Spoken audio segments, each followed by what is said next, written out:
I give honor to God, Pastor Carolyn Deloach, Brother Minister Matt Wilson, our speaker for tonight. We're going to have a good time tonight. I don't doubt that, Brother Scott. Yeah. I know that's going to happen. Because God is up in here. Amen. We're going to have a good time. We have a great pastor sitting over there. Oh, yes. A wonderful word this morning. Amen. Blessed us. Amen. Very, very much. Sunday school teacher on time this morning. Amen. With her word. Amen. And her teaching.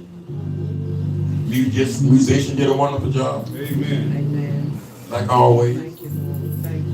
And so we're going to be blessed again. Amen. So give Brother Minister Mac Wilson a hand clap of praise as he comes to us. Lit us back up again. We need another fire in here. All right.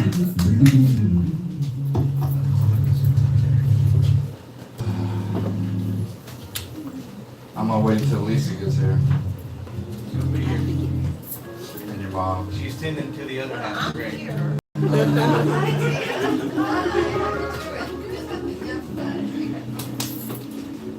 I'm gonna let since everybody gets in here, I'll wait while I introduce you guys.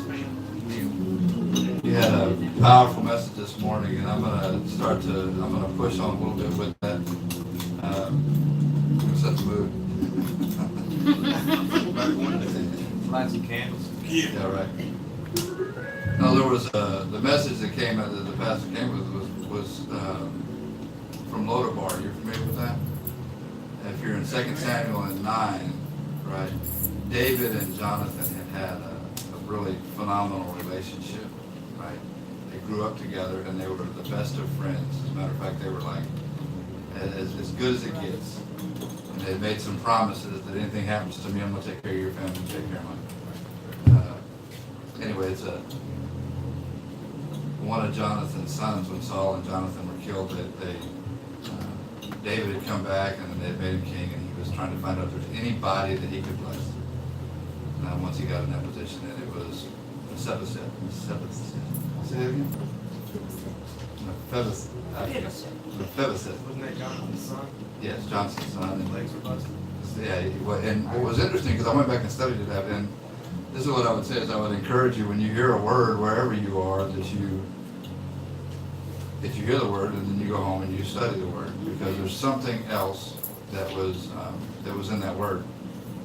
Pastor brought the word this morning, and as for me, it was interesting, because I went home and I started studying, and I was seeing a lot of things in my life. And I won't call anybody by name, but I have a friend of mine that's a pastor that we've been friends for 20 some odd years. He started his ministry at the same time I started my first business. And we became friends. We started having lunch together, and that's when I first started finding out that pastors were like real people, that they had real wives and real issues, like real people. And because I always thought up to that point that pastors always had wives that were just full of flowers and butterflies. And I found out at that first Promise Keepers, right, that it wasn't so. There's 85,000 Christian men in there, and everybody, including T.D. Jakes, had issues.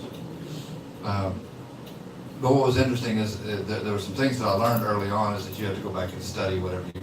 Faith comes by hearing, and hearing the Word of God. So if you hear it preached, and then you go back and you discuss what you heard, and then you go back and you study it yourself. Faith comes by hearing, and hearing by the Word, so you go open it up and you find out what God has to say to you. And there was a definite message for me this morning in the message. And so I kind of wanted to elaborate a little bit on that. I wasn't planning on doing that, but it was powerful. And when I went home, all the way home, it was powerful, and there was a lot of revelation in that word. Anyway, there was a promise made that David made to Jonathan, right? And Pastor had made a note in there. She said, his daddy's friend. And I got a friend of mine, Corley King, who's in business with me. And he's found himself in Lodabar, kind of in a low place sometimes. And where I had almost, and I'm just saying that I put it on YouTube, I don't care. It is what it is, man. I was about ready to cast some people aside. And that message this morning was on time, right? Because I made a promise to his father. that I would take care of his son, and that he said, if you can do anything, he said, I appreciate the business opportunity and the things you're doing for my son, but if you can do anything for him, man, get him closer to God. Man, thank you, Lord. And what I could have done is make that dude stumble. Had you not been obedient to the word this morning, kind of got off script a little bit and then followed the lead of the Holy Spirit, we would have had, there would have been a different outcome. I'm going to let Scott introduce our guest tonight real quick, if you don't mind. This gentleman here I've known since I was 5 years old. Or 4. I don't remember. I was young. Yeah. You don't pay a lot of attention to that. Anyway, this is my friend and brother, Greg, his wife, Denise, and the little bitty guy, Austin Dean Bray. Everybody.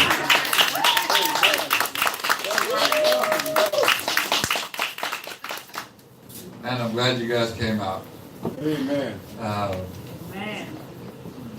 The one thing that is for certain, when I came out here a long time ago, I came out a couple of years ago, I met Coy.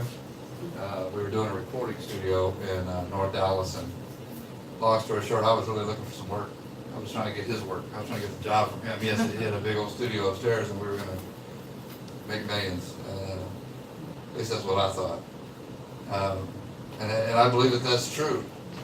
Amen. Just hadn't manifested yet. At the end of the day, it was very important that I meet him because there was a place for me, right? I don't even know how to describe this, but as I don't know if you told her about me, just a little bit. It's a wild one, right? But God and I got close while I was locked up, and I found out how it really was. And it's interesting because the message tonight really goes back to Lodabar, right? Lodabar is this place where it's desolate, there's nothing there. Nothing. And what's interesting is when the child was taken away, somebody took him away. But they fed him. Because he was older. This was years went by, right? Before David called him up to sit at the king's table.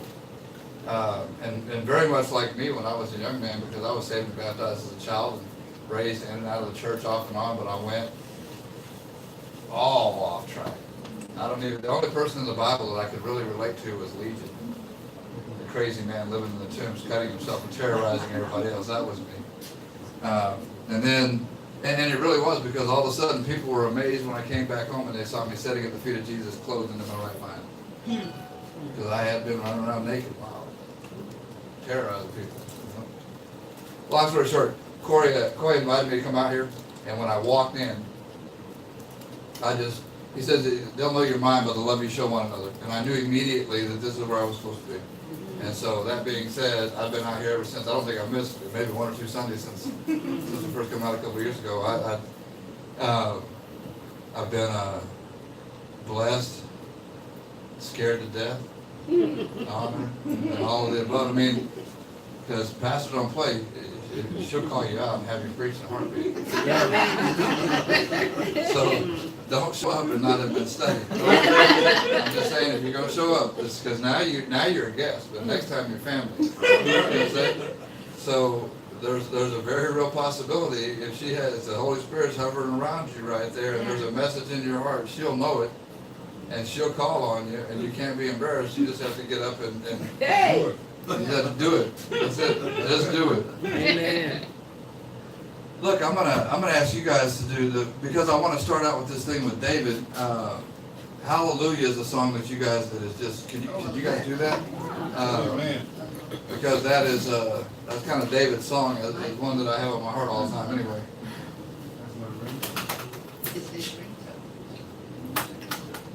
I need a couple minutes to get this thing ready. Okay, I can keep talking. Anyway, it was a powerful message this morning, and like I said, there's a lot of things that are going on in my life that resonate with that message. One, what I found is that I've been Jonathan's son. I can't say his name, so I'm just going to say Jonathan's son. Just like they always say, Scott's mom.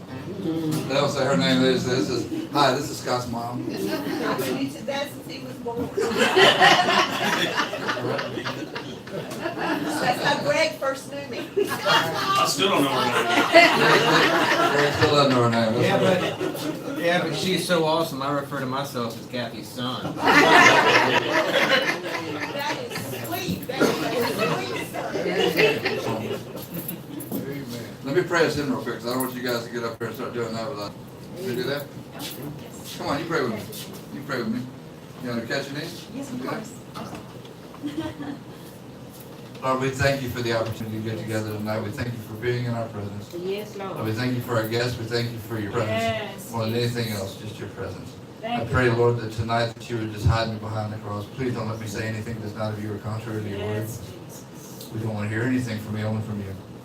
Lord, we just pray that you would open up our hearts and let us you take that word in, Lord, let it germinate, and then as we move up out from this place and ever from your presence, that you would just use us in a mighty way all week long.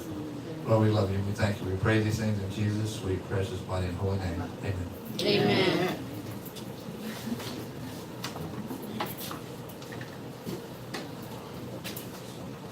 We get to play at the beginning of service. Yeah.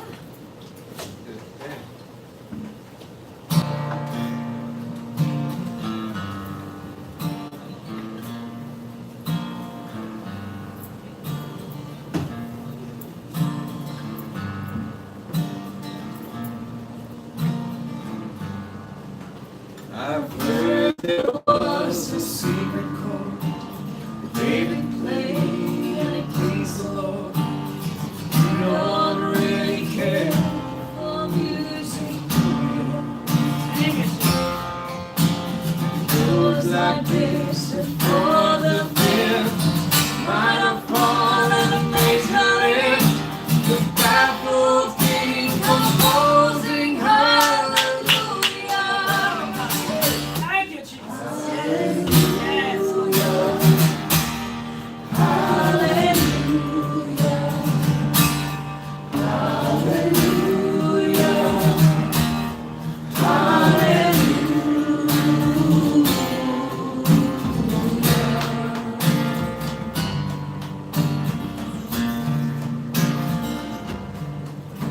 Your faith was strong, but you needed room. Saw her bathing on the roof, the beauty and the moonlight overthrew you. She tied you to a kitchen chair, broke your phone and she touched your hair, and from your lips she drew the hallelujah.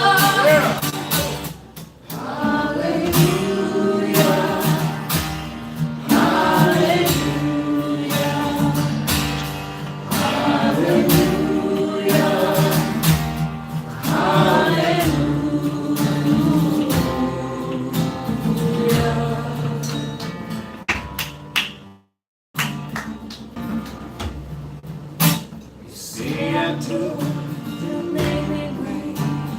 I don't even know the name. And if I did, I really what's it to you? Waves of light in every word. Doesn't matter what you heard.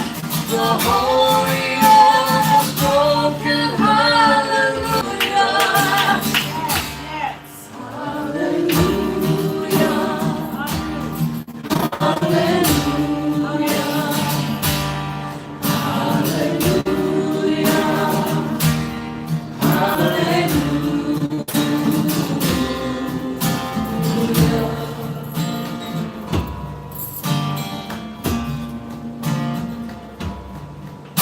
I did my best, but it wasn't much. Well, Couldn't feel, so I tried to touch. Told the truth, I didn't come to fool you. Even though it all went wrong, stand before the Lord of song. There's nothing on my tongue but hallelujah.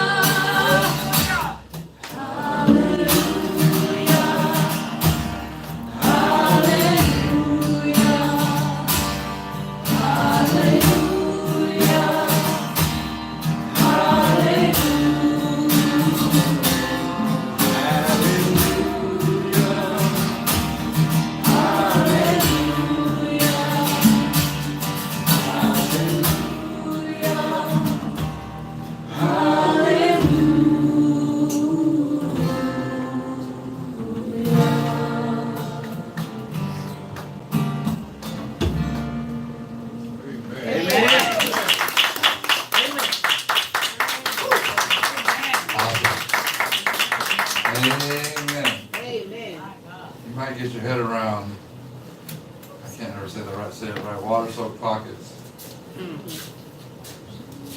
That's been, it's crazy, because see, I record these things, and we put them up on YouTube, and so I've been driving back and forth to Houston a lot.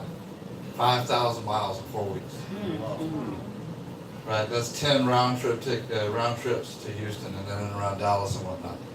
And what's crazy is I can pull these things up, and I always like bypass everything that I did, and I'll catch Scott and Lisa, and then I just, and that Cadillac, man, it's got some sound in it. Yeah. So as goofy as, you're driving down there, and the cop's never gonna pull you over, even if you're speeding, if you're just driving while crying.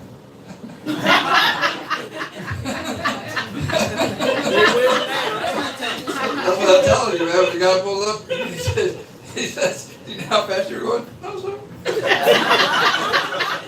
Come on, man, just take it going. Slow it down. Thank you, Scott. Appreciate you. Anyway, what I was going to tell you, we're coming out there with David, right? And the thing is, it was really powerful for me because I went back, and it's not just in 9. So you go back the first time that David mentions, he said, "Is there somebody?" And it talks about Jonathan's son is the caregiver is starting to, they're running for their life. They're running for their life, and when they do, he falls. I always thought that they dropped him. But when I was studying today, they were saying that he fell. So I'm saying, but there's a couple different ways to go, right? Because I have my King James Dakes, and I got my Message Bible and whatnot, and I thought, there were some people that dropped me along the way, right? They let me fall. Right? Whether I did it on my own, or they, because look, there were Christian people that had me fall. Do you understand that there were things that people, I'm not blaming anybody, I mean, I'm responsible for my own self, right? But there were times that I thought that everybody, I started to say, you church people. I started to say, you church people, but I know that there's not anybody like that in here. I'm saying that there are church people out there that appear that everything is wonderful all the time and that they don't have any issues. And so I never thought that I could ever live up to that, so I just didn't. Wow. You know what I mean? They never let anybody know that they were suffering with issues, that they had some sort of an addiction or affliction. You have to understand that however Jonathan's son got in that condition, there were things that led up to that. There were battles, and there was a war that was going on. And it's not just a war that was happening between Saul and David. There was a spiritual warfare. Wow. There was a spirit that was there. It says that the Spirit of God left him, left Saul, right? And then an evil spirit came in and started to torment him. And then when David would play his guitar, right? That's the thing that got me, right? I started going back and I started looking at it when I fell and when I went to prison. I was blessed beyond measure. I just didn't know what to do with it. As a military veteran,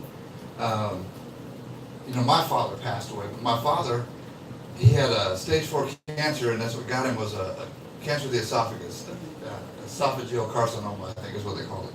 And my dad was a soldier. He did 3 tours in Vietnam, 2 in Thailand.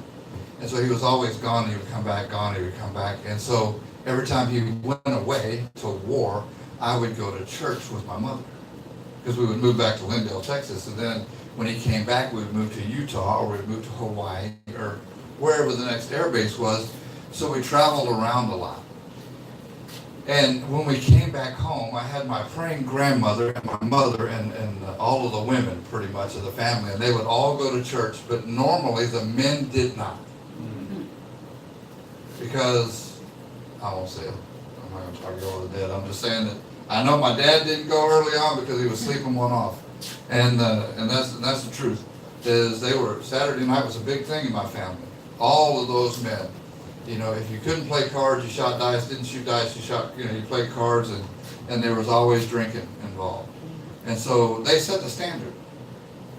You understand? So when I grew up, I thought that was the way that I was supposed to go. Right.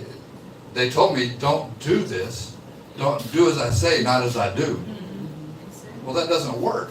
I can't do that for my kids. You can't do that for him. Right? You have to set the standard. You have to set the way. You're responsible for that.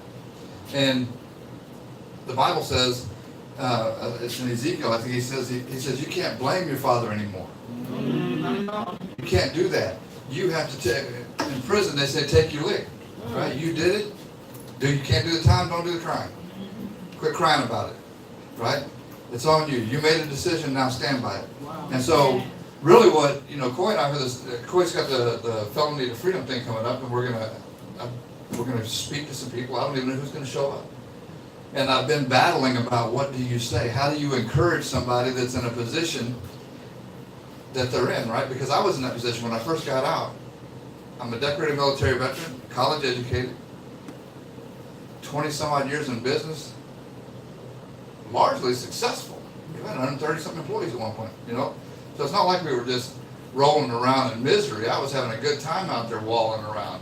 And the thing is now when I come back out, I couldn't get a job bagging groceries. But God had a plan. All right now. Right? Like Jonathan's son, Jesus had a plan for me. And he went and found me in the worst place, that dry place where there was nothing there. I wasn't supposed to be there. I fell. Whether somebody tripped me or I fell or however you ended up getting there, I have to take the responsibility for how I got there. And then I had to make a decision. When I turned away, I could either turn towards somebody or I could turn to God. All right. And at a point, and I turned at him and I asked him, actually what I said was, I don't deserve this and my family doesn't deserve this. These guys in here don't deserve this. I'm going to kill somebody and their blood's going to be on your hands. And maybe I was trying to commit suicide by God. Because I knew he was real and I knew he was listening. And I knew that wasn't really a healthy thing for me to be doing. But I wanted a response. And instead of hearing that booming voice telling me to get on my knees in front of a holy God, what I got was the Lord stepped in that cell and he gave me a holy hug. So, like Jonathan's son, why would you come to me? What do I deserve? Why do I deserve this? Why would you do this for me? What, me? Of all people, why would you do this for me? And, he said, open up. I opened up my Bible, I stuck my finger, I flipped it open, it was Isaiah 58. It's a new kind of fast. Is this really what you think I want? Right? And he was talking about those church people that make people stumble. Is this really what you think I want? Jesus. This is what I want. I want all of you to start repairing generations. I want you to speak to people. I want you to share my love with them. I want you to go to these people. The ones that you said, and this was to me, what you said was kill them all and let me sort it out. Well, I'm not going to do that. What I'm going to do is I'm going to put you right in the middle of them. You're going to study this word because you can read. You have a reasonable understanding, and then you're going to turn around and you're going to tell them, thus saith the Lord. Amen. Exactly what it says. They know you're tore up. And I'm going to show them what I can do with you. I'm going to show them what I can do through you, with you, with your family.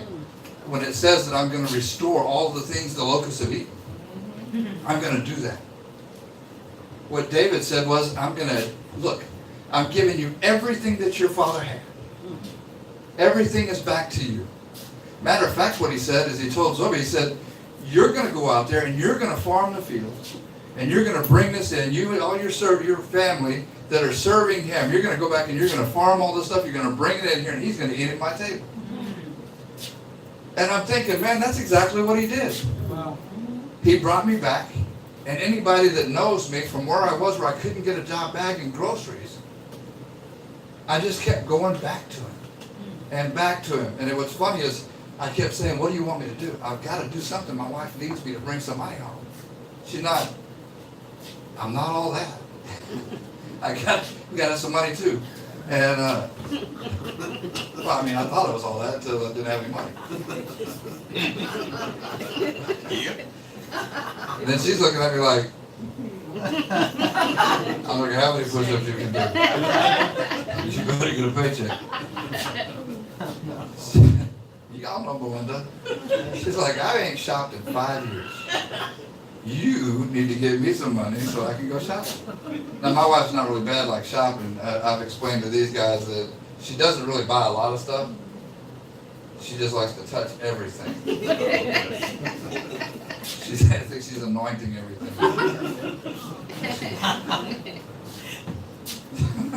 I love her to death, I really do. And I told her I wasn't going to do this tonight. But the thing is, when I came home, I had to have a job, and I was asking him, and then, I'm not joking now, I'm talking about a billionaire in California, Simon Manning, says, now this is, understand Simon. And Simon, if you ever see this, I apologize, because the impression is probably, it's funny, come on, man. He said, he will tell you that he is a Jew, but he's an Egyptian. He calls himself a mutt, right? But he's a very devout Jew in Beverly Hills, right? And he's dedicated. I'm talking, what is it, Friday night? Shut down the phones and all the electronic, all that. For real, he's solid. And he says, and which I thought was really funny, I explained to him about I told him exactly what I just told you. And he said, so I really wish you would resurrect the theater business. And I started laughing. I said, you said resurrect. You said resurrect. And I told him, I said, you have I said, I'm not going to do that, Simon. I said, didn't you hear I told you that I just spent 5 years locked up behind that nonsense? No, indeed, I'm not going to do it. He said, okay. I really wish you would consider. He said, so you're born again, huh? I said, man, you give me 10 minutes, you will be too. Goodbye. So we haven't talked about all that yet, but we're going to get there. Because God's making some other ways for us to make our way back into Beverly Hills, and so I just had to go up there and ring the doorbell. Not a Jehovah's Witness, but we're going to come knocking. Anyway, so as we go back to these people, I would pray, what do you want me to do, Lord? I need to know what you want me to do. Show me what you want me to do. I'm thinking that Brookshire's bagging groceries would be awesome. Because they don't require a tip, so there's no money involved. I'm just literally going to go help people, and if they look like they could use a word of encouragement or a smile or something, that's what I'm going to do. And I'm going to go walk around the streets of Dallas, and I'm going to find homeless people, and I'm going to sit down with them and break bread. Right? We're just going to visit. And then I would hear crickets, right? And then I saw this business card kept popping up about this guy, the AV business, doing theaters, and I was like, put it in a box. Put it in my wallet. And then later on, I talked to the former mayor of Dallas, Tom Leppard, right? And Tom says, you should really restart your theater business. I said, Tom, I'm not doing that. Lord, what do you want me to do? And pretty soon it was like every day I would say, Lord, what do you want me to do? And they would say, it's some stranger would just walk by and say, you look like you should start a theater business. You know? And I'm like, you're crazy, I'm not doing that. Finally, I said, I'll tell you what, if this guy right here, if he calls me on Monday morning and has a job that's anything but a job in his showroom, I'll know it's from you. On Monday morning, that guy called me and he said, look, I got a check for $20,000. It's a job in Irving. If you want it, it's yours. Now, I don't know that I've ever cried that hard when my mom or dad passed away. I don't know that I ever did. Because I asked God to, don't do on the fleece this time. Just show me for real. Don't be mad at me. Trust me, help me. Help me in my unbelief. I believe that that's you telling me, but I need to know for sure because I don't want it to be about me. And so, it happened. Just like I asked him. The guy calls me up and he says he's got a check. So now I know it's from him.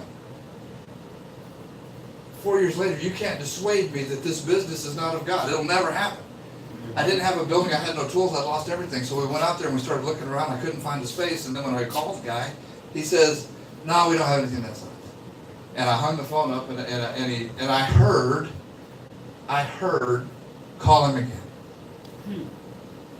So I called him again. And I don't know what I do know. I was going to say I don't know what possessed me to call. But I asked him right out of as soon as I answered, he answered the phone. I said, do you have somebody having a hard time paying their bills? And he was real quiet, and he said, actually, I do. So he contacted this guy. They were about to lock him out the next week. And he was going to lose everything in the building. This guy is mildly autistic, a carpenter, and he had tons of stuff in this 5,000 square foot building. So I met with the guy. We bought him breakfast. He started crying because we paid for breakfast. And nobody, because he's mildly autistic, people just they think he's strange and they don't do anything for him. And I found out way later on that God didn't put me there just to restore me.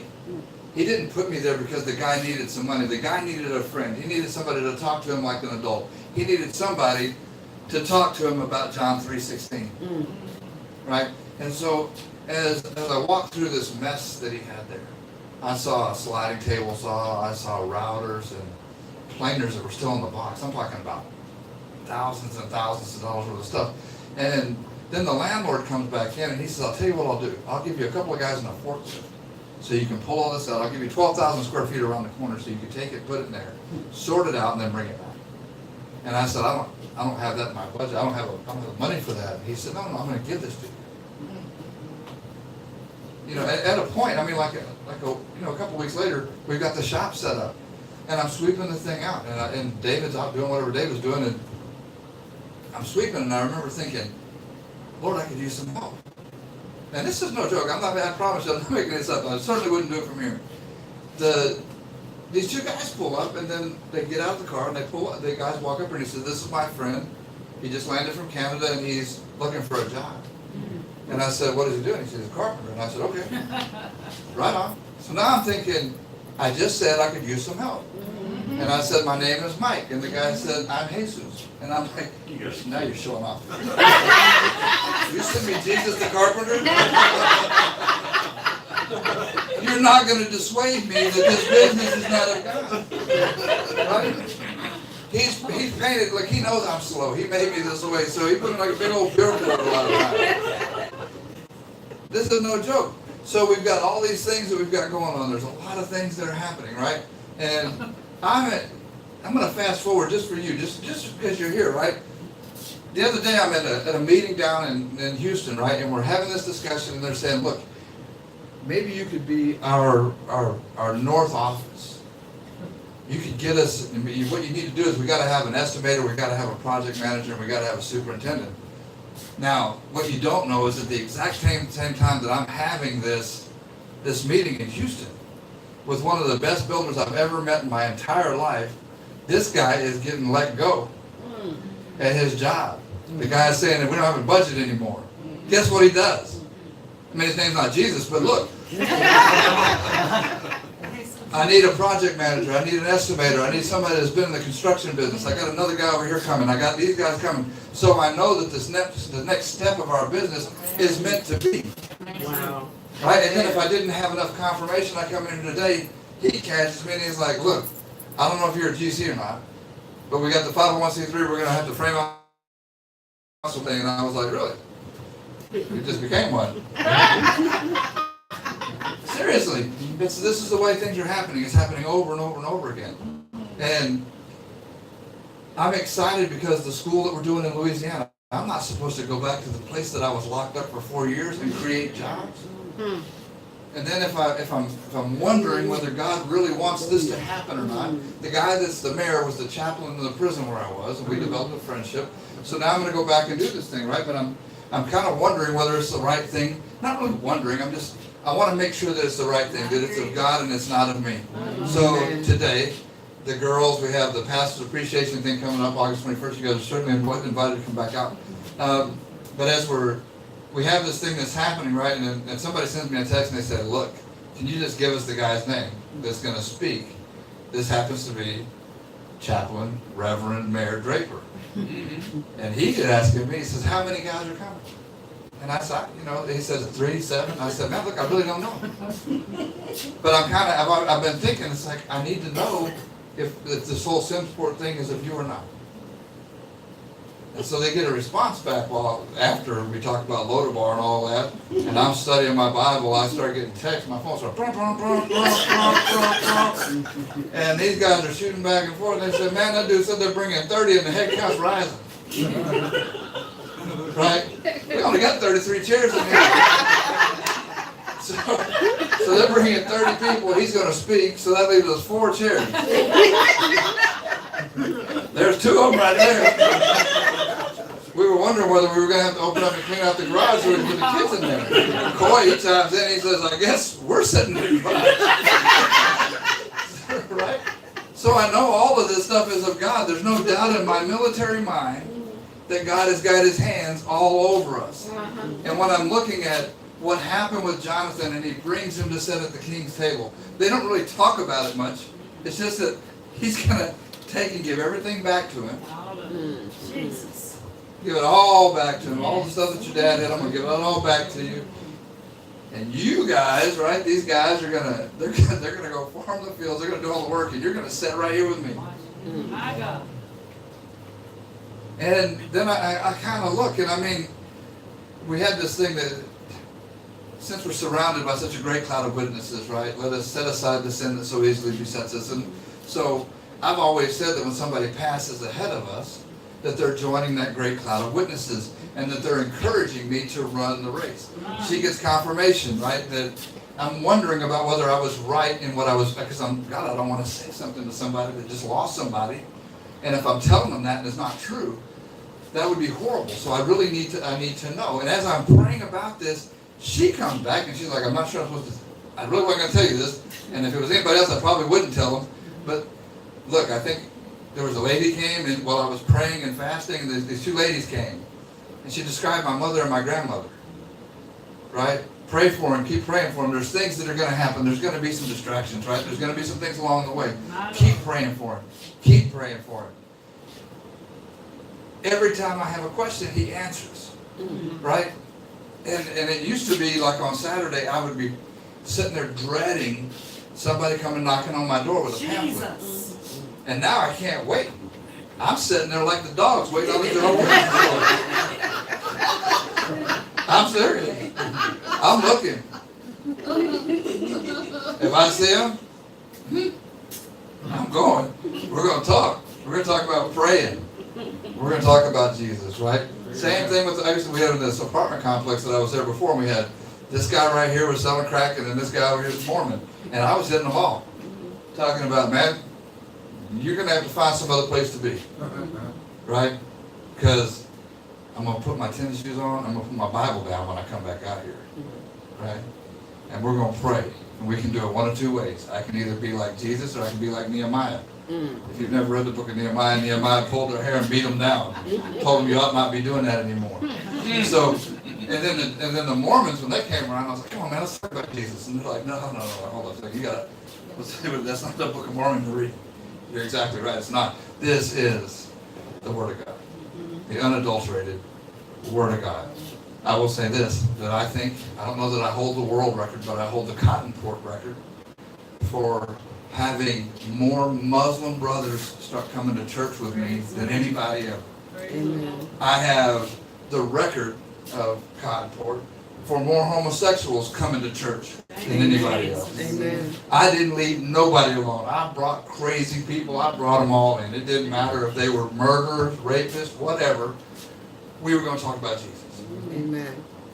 And what's crazy is I've seen some of the craziest things that you can imagine. I've seen some slip and fall, and I've seen them come back. Right? And so all of the people that are out here right now, the most interesting thing is that I don't want to talk to Christian people. I don't want to get up here and share the word with you. I want to encourage you with sound doctrine. That's what I'm called to do, but I'm supposed to be out there spreading the word. If you look at our business, we have Scott, who was literally the rock star out doing all the things that I thought I was doing. And then, so now he's got a gospel album and a holy, sanctified wife.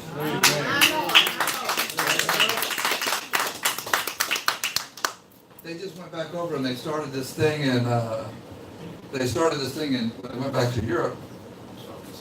When they went back to Europe, they started this thing over there, right? You're going to start to see some things that are happening in Europe, right, where there's all these people that are coming to the Lord.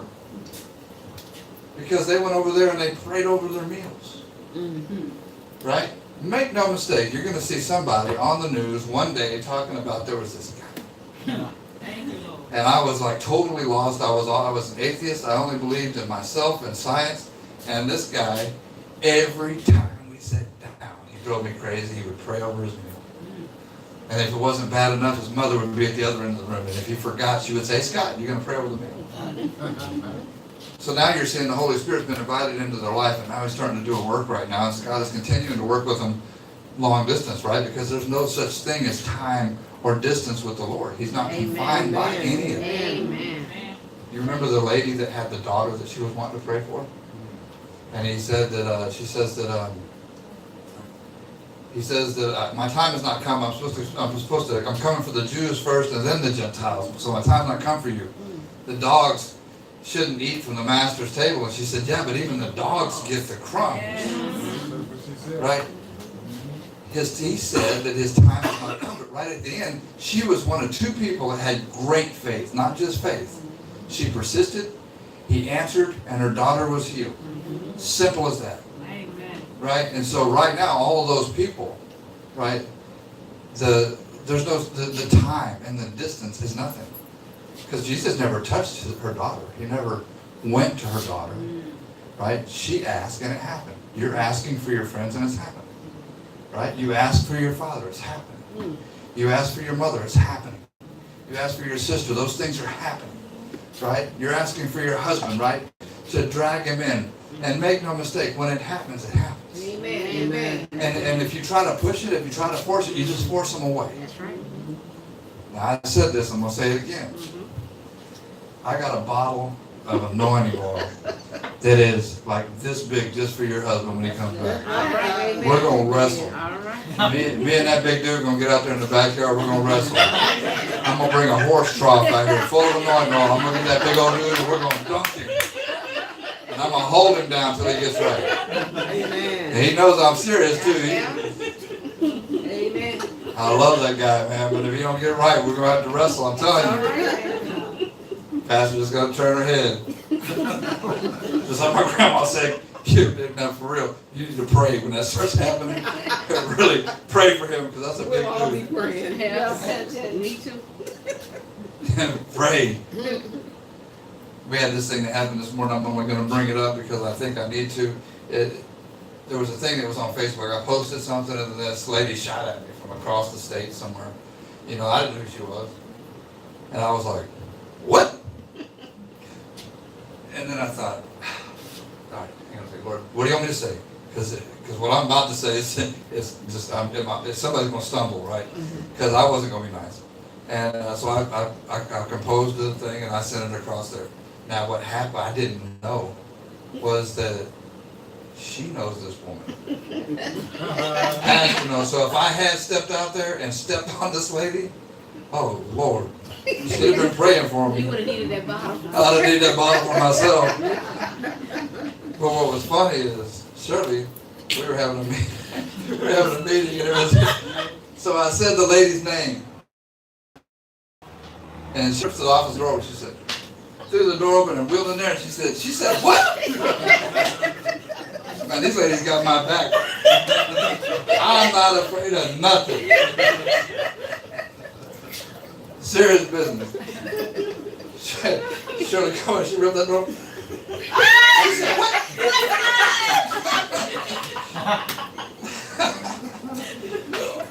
She said, no, be cool. I got this. I'll be okay. Yeah. I got witnesses too. Look, we have more fun, but it's all in the Word, right? The lady, what my contention is this, is that you got to walk this thing out. I don't care how you think or how you feel. You got to apply the Word of God daily, and if you don't do that, you're going to fall, right? And my whole contention is everything has to be decent and in order, and that means that it's got to be that way in here, and it's got to be that way over there, it's got to be that way in Congress, and I have to pray for my leaders. I don't care who they are, I got to pray for them. I may not agree with what they're doing, but I got to pray for them. Amen. When I came out here and I decided that I was joining this church, pastor and co-pastor and I, we went and we rode around the property. I don't know if y'all remember that. Yeah. We came out here and we prayed about it, and I said, look, I want to join this church. This is where I want to be. Right? And I'm not going to tip, I'm going to tithe, and I'm going to do everything I can to do what we've got to do in this church to make sure it's right and that we're doing it the right way. So whatever you need, I'm here. And look, when we had that meeting in the cell, I had this thing, I was like, look, I'm willing to do anything that you want me to do. Swords and sandals or preaching and teaching, I don't care, I'll do it. If you'll take care of my family while I'm gone, while you're doing whatever you're going to do here, I will do whatever you call me to do for the rest of my life. I'm yours. Just take care of her and take care of them. And they all graduate from college and having babies and grandbabies. They're married to wonderful people and they're intelligent, articulate people. And I can see that he's bringing them back to the table. Amen. Because Daddy had a friend. Amen. Right? Pastor said that this morning. His daddy's friend. David and Jonathan were friends. And what's really cool is that I know when I read the word that Jesus called me his friend. Amen. Right? And I believe that. And when I'm praying now, I know, see, there's things that are in order, right? He said, don't ask anything of me. He said, ask my Father in my name. Sure. My Lord. He said, if you should 2 or more gather in my name, I'm in your midst. If you should touch and agree on anything, you should have it. Amen. So when you guys were praying about what was going on with your job and whatnot, it happened the next day. Thank you, Lord. Immediately. Amen. Right? There were things that were happening even before that happened. Thank you. He had already had made a provision. There was something that was already in play. There was no doubt that it was in play. He already had it in play. Amen. I was explaining to Kathy, and all the words and all the prayers that she said for Scott over the years, and his grandfather praying for him, knowing how he was living and the things that were going on, she kept praying for him. And, it came to fruition in God's time. Scott had to go through the things that he went through. It makes him uniquely qualified to be up here right now and sing hallelujah.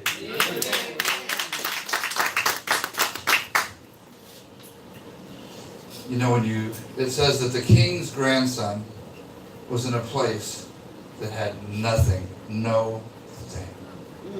I've been in a place where there was no thing. But he provided for me a lot like Elijah when he went to the Wadi Cherith and the ravens fed him. Yep. Night and day. I've been in that spot. And I don't... See, there they are. You heard them? That sound effects. Go ahead. For y'all in YouTube world, there was actually a crow, a raven. They agree with me. He said amen. Look, at the end of the day, that God is always providing for us, right? He's made a provision for us. He always has. There's no doubt I'm supposed to be here. There's been people that I know that I work with people, and they look at there's things. See, the one thing that I struggle with, and it's not that I don't intentionally try to do this thing. You have to I was raised as a military brat. I was in the military, and then I was in business party and doing whatnot, and so the locker room talk and all that thing, that language, that kills me. Then I go to prison. So now not only can I curse, I can do it like somebody from Louisiana. Most of these guys from Louisiana. You heard me? I'm just saying, I don't do it anymore. I'm trying desperately. You're going to hear some things come out of my mouth from time to time. Just know, there's not a day when it happens that I don't call my pastor and say,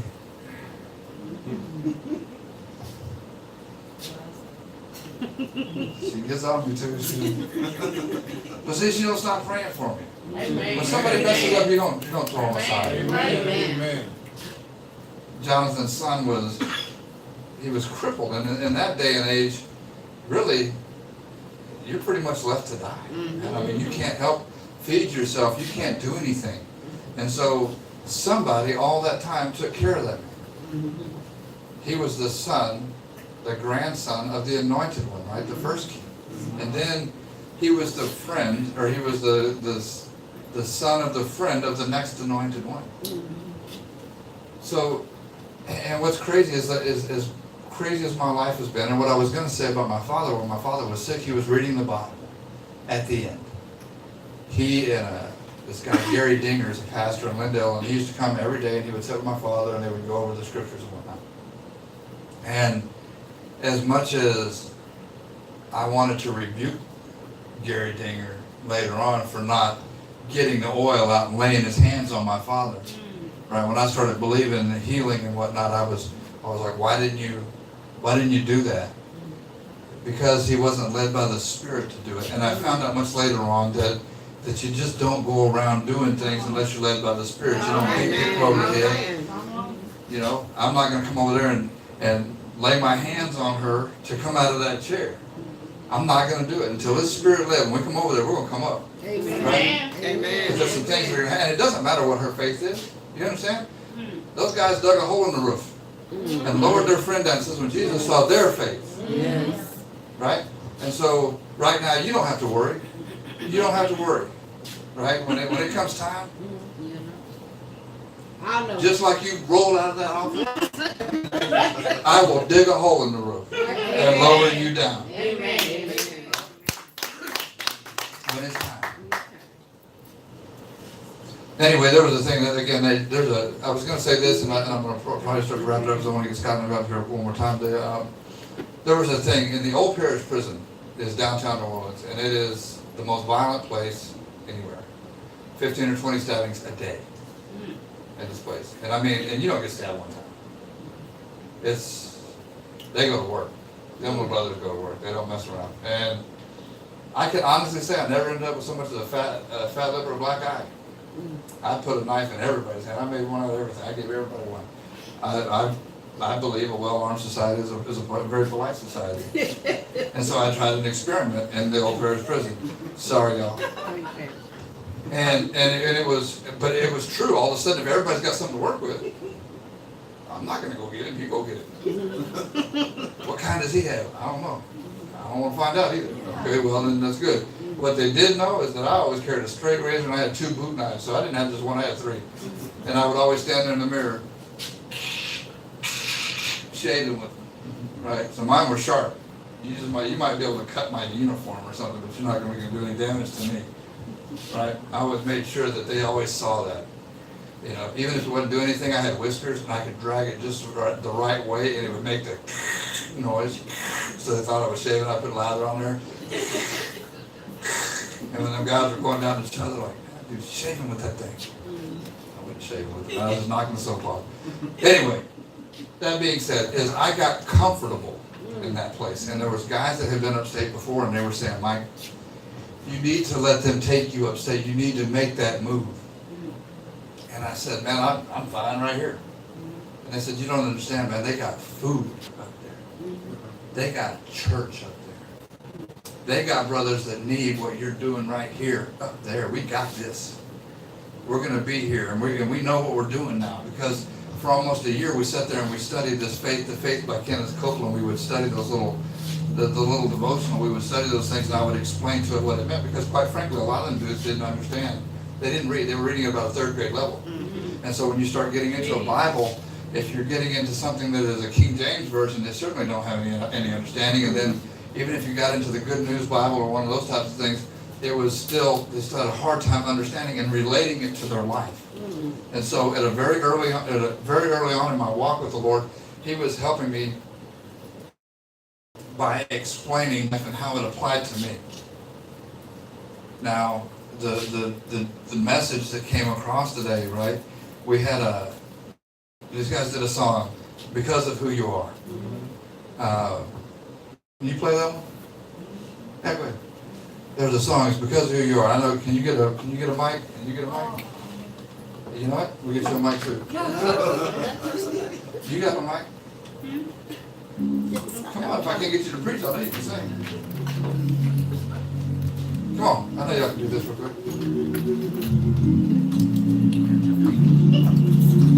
Come on, y'all. Come on.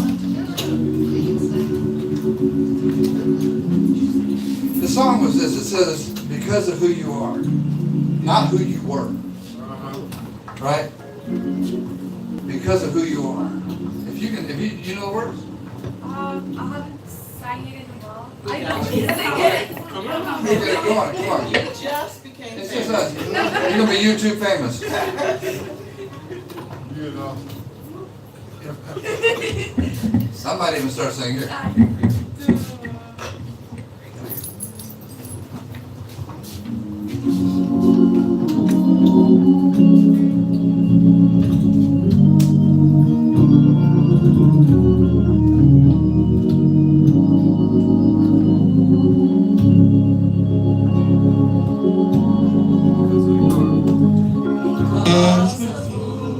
You are, I give you glory.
Look, the song says, because of who you are. Yes. And you have to understand, he loves you because of who you are. He'll use you because of who you are. All of the things that you've been through, all of the things that he's put you through, make no mistake that he's been there your entire life. There's not been a time that he ever left you. Amen. I don't think that there's ever been a time, even as lost as I was, that I ever believed that God left me. No matter where I was, no matter what I was doing, there was always this conviction when I was doing the wrong thing that the Lord had his hand on me.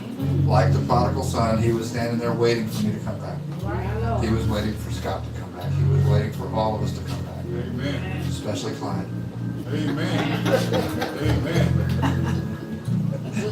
We have a tremendous opportunity, and right now, the thing that we have to do is we've got to cast down all those imaginations, all those things that all those sins that so easily beset us. We have to stop those things. Amen. And what I want to say in front of God and everybody is that I've got a friend he did his very best to make sure that I was on the right path. Amen. His name is Cliff King. He's a pastor. He's Corley's father. He is one of the first guys that I would say was a very good friend of mine. I don't think that man ever stopped praying for me. He is definitely spirit-filled. There's never been a time that I've heard him speak that it wasn't God coming out of his mouth and touching my heart, ever. There's never been a time. And when he asked me to do what I could to get his son closer to God, I'm standing here right now. I know that it's better to not make a promise than there is to make a vow and not keep it. What I'm going to vow in front of God and everybody tonight is I'm going to do everything I can to make sure that Corley King is sitting at that table.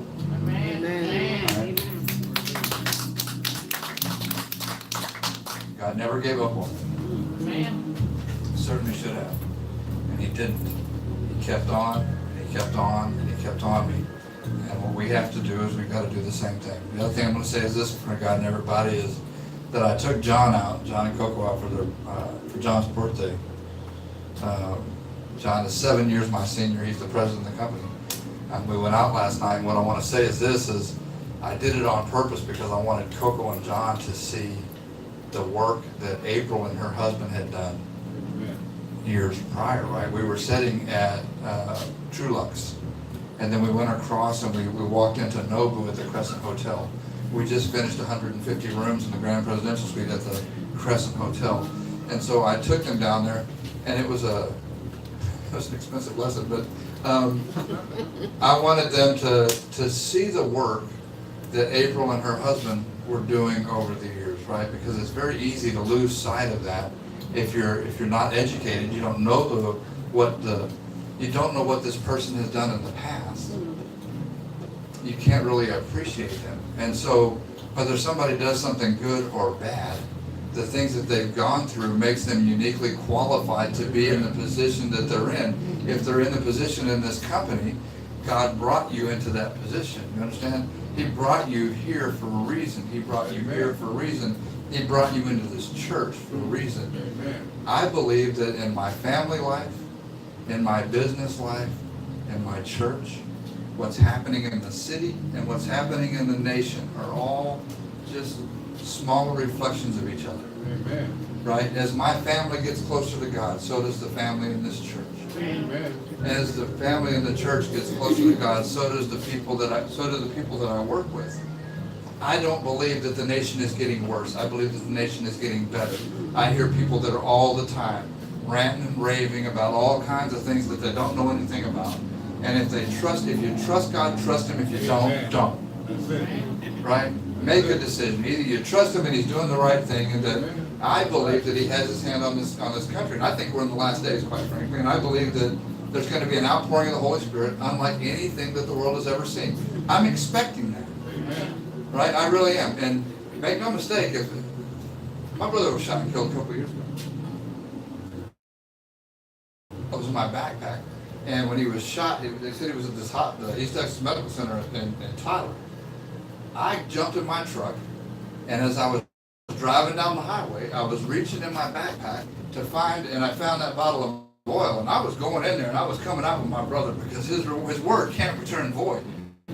And I was hooking him, right? And God knew it. He was like, "Uh-oh, hang on a second. Let's get him back to the coroner's office in Dallas real quick, because if he goes in there with that word that's in him, the word that I put in him, he's coming out. He has to come out with his brother."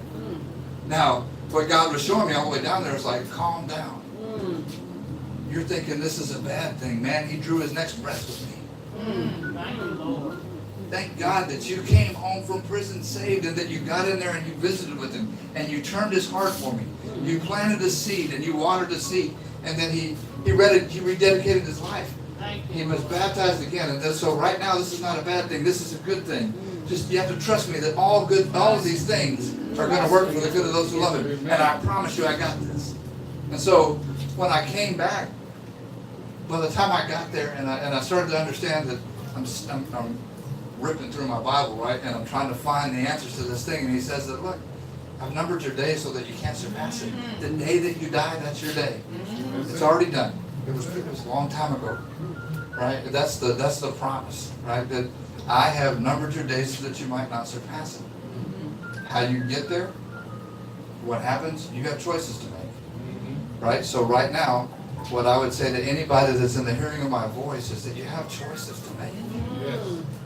Don't get comfortable in Lodabar. Don't get comfortable in that sin, whatever is besetting you. What if somebody's sitting there and they're messing around and they keep clicking on the worldwide word of porn or whatever they're doing, the things that they're doing, if they just keep taking that one extra drink just a little bit further, if you're going to college for the first time and you're going to get out there and you're going to start hitting that party scene, you don't have to go through what I went through and what Scott went through to get right. Don't go down that path. It's a path of destruction. There's so many things that you don't have to go through. Don't go there, right? There's the things that we have. We've got kids. All of us have kids that are all over the world right now, right? And we have to continue to pray for them. And make no mistake, the prayers that you prayed for Scott, no matter where he was, they reached the ears of the Lord. And it says, right, Daniel, like so with Daniel, he said at the beginning of your supplication, the command went out, because you're dearly beloved. Right, that's the real thing. And look, I know that we've already gone a little bit late. Can I get you guys to I need you to do 2 songs, and then I promise we'll wrap it up. Sure. I need Water Soaked Pockets. Is that the right title? I'll figure it out, yes. Okay. And then, because I always do the wrong thing. Can you play Water in Your Pockets? And then when you finish that, while you're doing that, we're gonna take up an offering. And then at the end of that, I still want to do Amazing Grace, only because I need to hear Amazing Grace before I start my week. Amen. And make no mistake, what David did for Jonathan's son was amazing grace indeed, and what God did for me was just the same. Amen. What he's done for you, everybody thinks that everybody's got it together, right? And I promise you we don't. You know? Shirley was fixing to whoop somebody this afternoon. I'm good. She was coming out of there. We might have seen Shirley walking. Shirley walking. If that lady had been here, you'd have seen Shirley come up out of that chair. I'm good. Stay in there. Oh, ain't big. Come on, man. Let's do this thing. Clyde, you want to?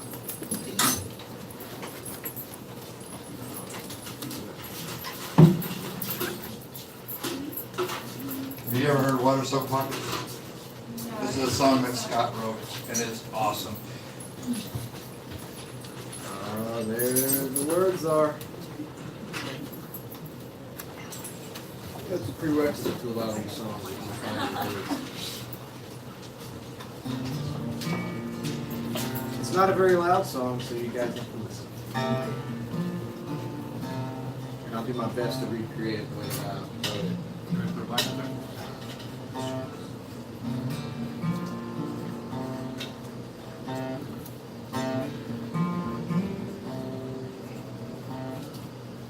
Dirty dishes in the sink, 15 empty candlelights next to me.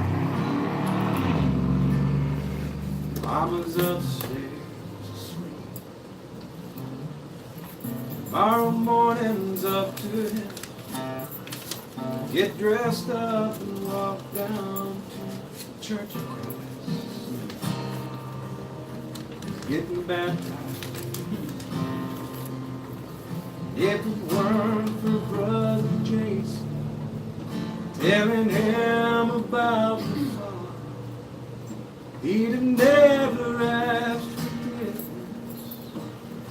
Been washed in the water, and the whole congregation gathered at the river and joined in celebration, the salvation of the sinner. When he went down, God said the old shall be forgotten. He came up with mud between his toes, dripping hair, water so hot.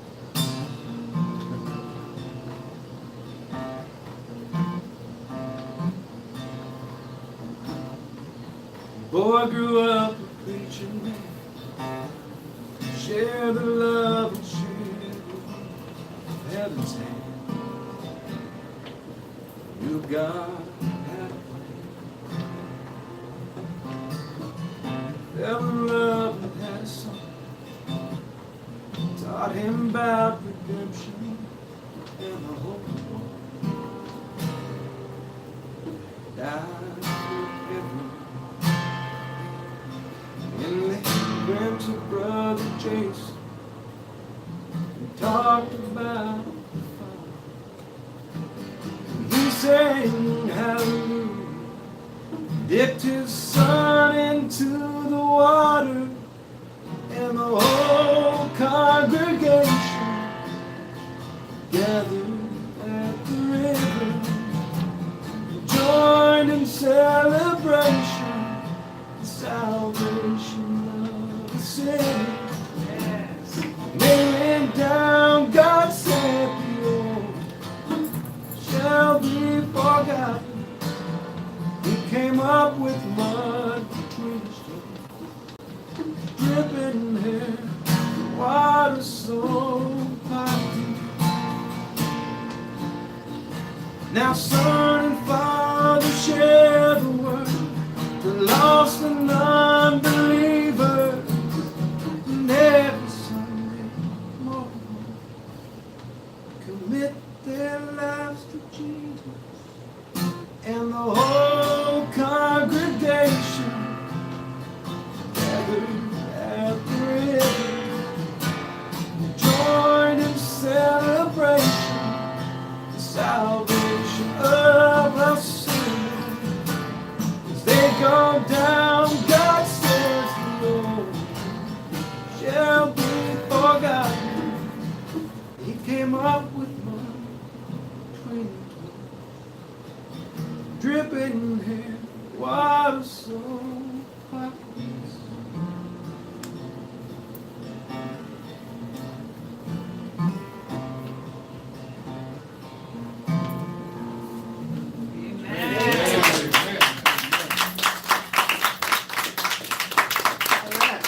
I have water soaked pockets. Take it easy. Lisa? I don't need the redhead's help. Redhead there? Oh, the redhead. Y'all know the words, sing along. Everybody knows the words to this song. Let's sing it a step higher. This first verse. Really?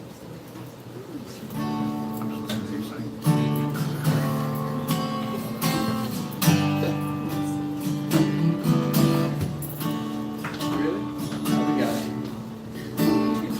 We're gonna sing in a different key this time and see what happens.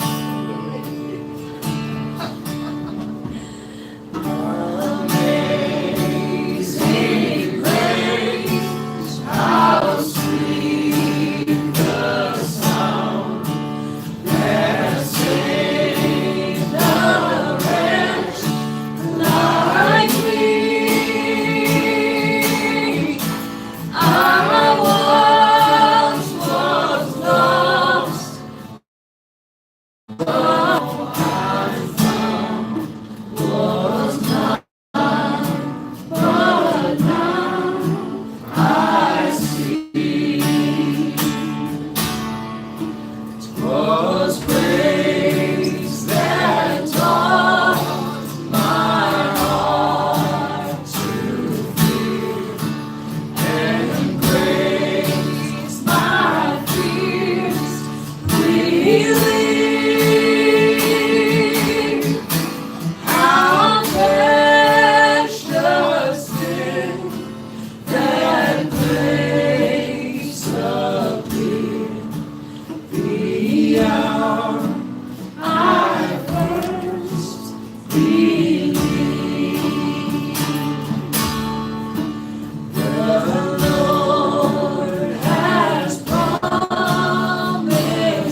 was searching for this thing, and I want to make sure that I bring it up here real quick. Pastor found it for me. This is in chapter 4 of 2 Samuel, in verse 4. So 4 and 4, I should be able to remember this for the rest of my life. And Jonathan, Saul's son, had a son that was lame of his feet. He was 5 years old when the tidings came of Saul and Jonathan out of Jezreel. And his nurse took him up and fled. And it came to pass, as she made haste to flee, that he fell and became lame. Look, y'all, my mom and all those people that were taking care of me, I fell. Right? So if you've got a child that's out there right now and you're thinking that you did something wrong, no matter what you've done, they make a decision. They are responsible for their decisions. It is as simple as that. You've done nothing wrong. My mom and my father, no matter what they didn't do anything wrong. I made the decisions that got me where I was. I fell. Right? But the key and the part of that story that is relevant, right, is that the king reached out to me and gracefully brought me back and set me at this table. And he'll do the same thing for your children. Just don't stop praying. Amen.